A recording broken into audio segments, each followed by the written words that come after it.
So, update kay Bart. Ano ba nangyari kay Bart? The reason why, kung bakit di nyo na siya masyadong nakikita sa ating mga content, it's because tinan nyo may pagkakagawa, oh. Pulido yan, pre. Oh, saan yan? Dito na yan kay Mama, no? And Moto Shop. Pero hindi lang daw dapat mag-i-exceed ng sobrang bilis, like 150. Medyo kinabahan lang ako mga kuys, kasi kala ko di mahuhulma ni kuya yung sa may pag ganun sa upuan ni Bart ba. Karamihan kasi sa ating mga followers and subscribers sa ating YouTube and Facebook is it's because of Bart. The reason why kung bakit di ko na siya masyadong ginagamit, it's because meron kasing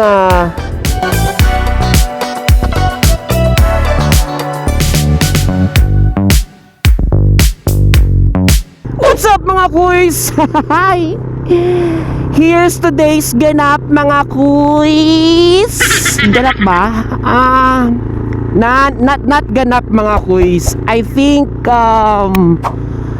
update.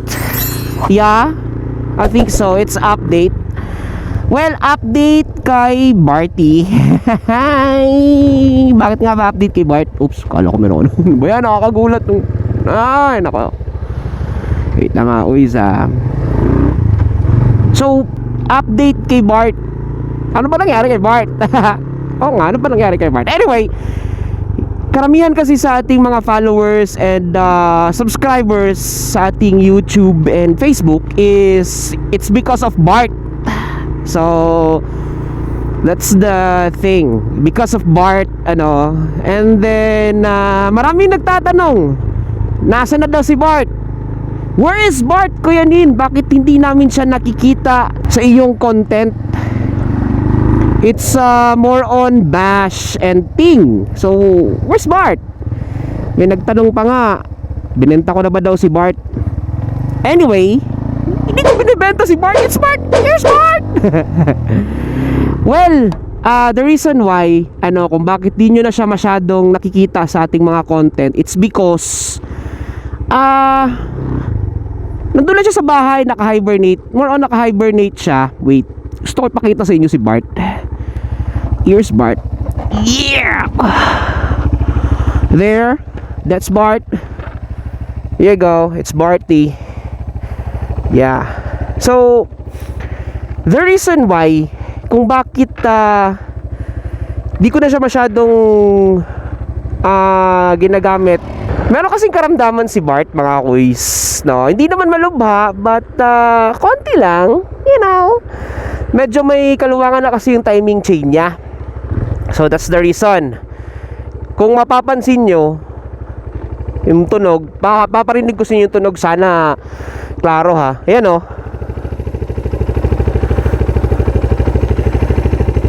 See, pag i-rev ko siya. So basically, parang normal lang naman siya, pero meron talaga siyang sort of kalansingi,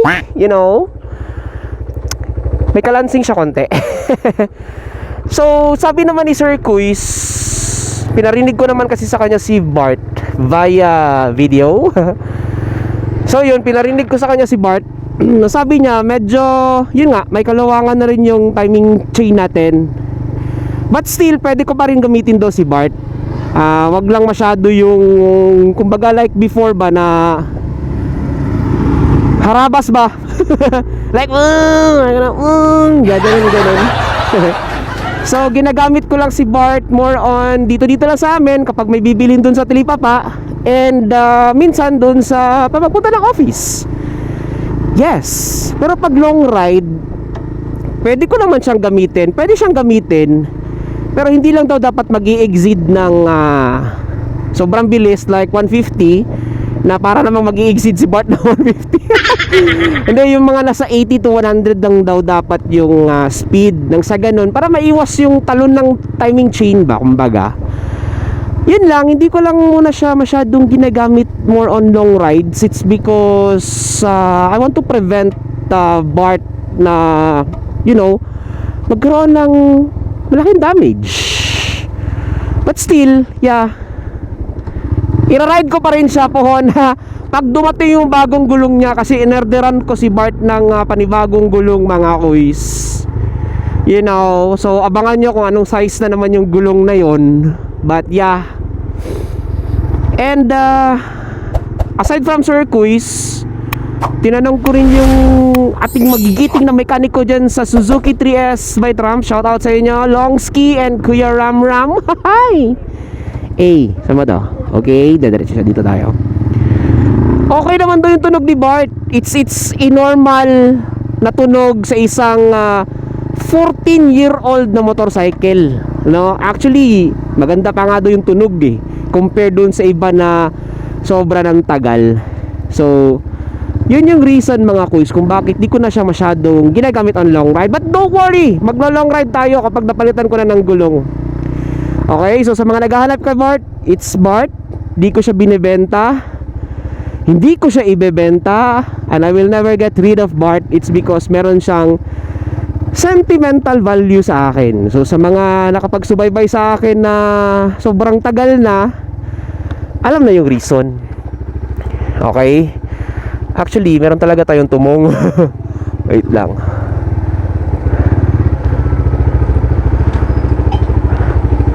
Kuya, nagpapalit ng seat cover dito? Seat cover? Oo.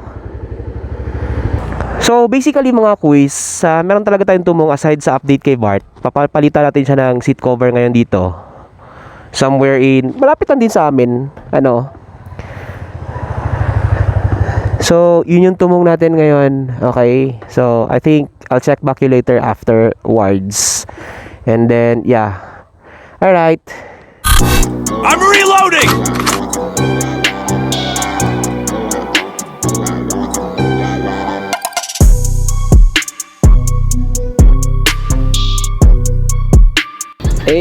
tapos na mga kuys.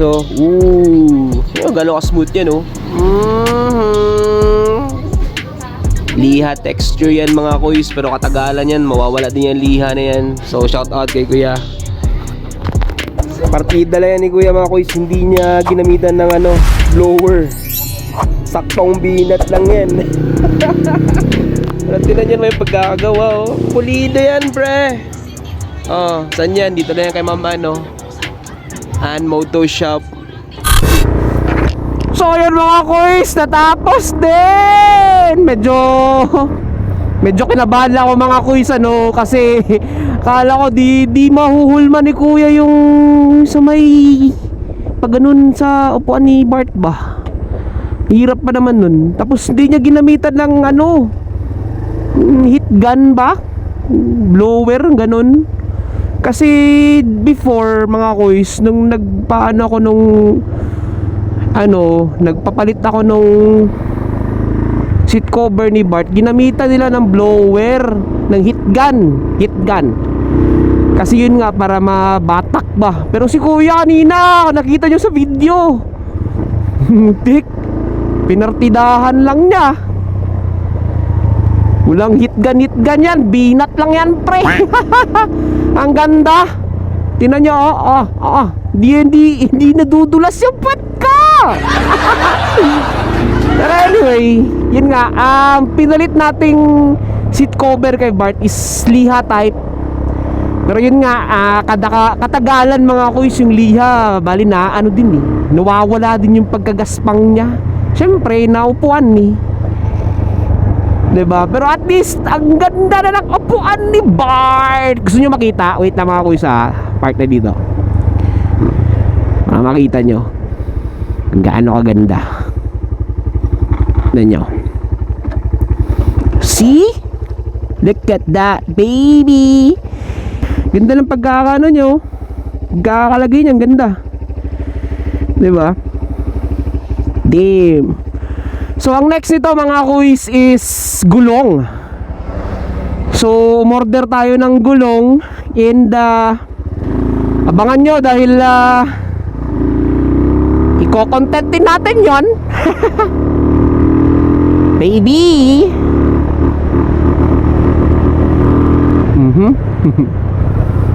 Ko-content din natin yon. So abangan nyo kung ano yung size ng gulong na ilalagay natin kay Bart. Hi!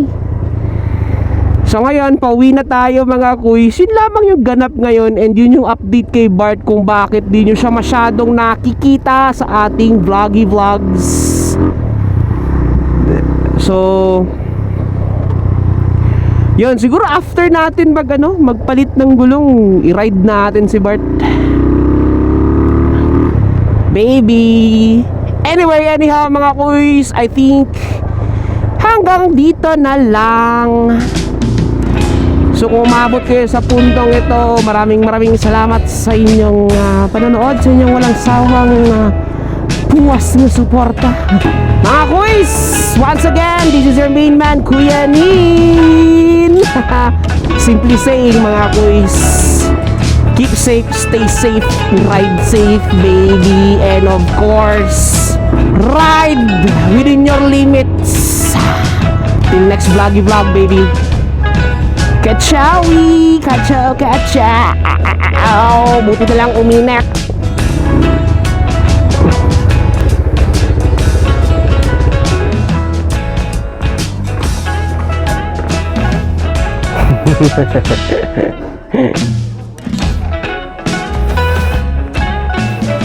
Ganda mga kuys oh.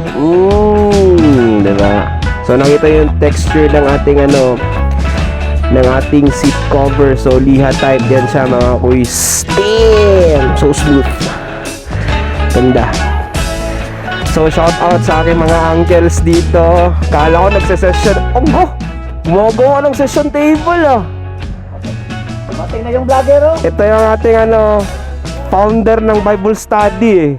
Si Kuya Jerry. Shout out Kuya Romano. Ano to? Ano yan niya? Hindi alam ko table to eh. Table. Ibabaw niyan, Ano, Red Horse. Session table yan mga kuys. Oh, langya talaga to. Ito yung mga uncles ko dito na hindi nagmamaoy oh. Ito.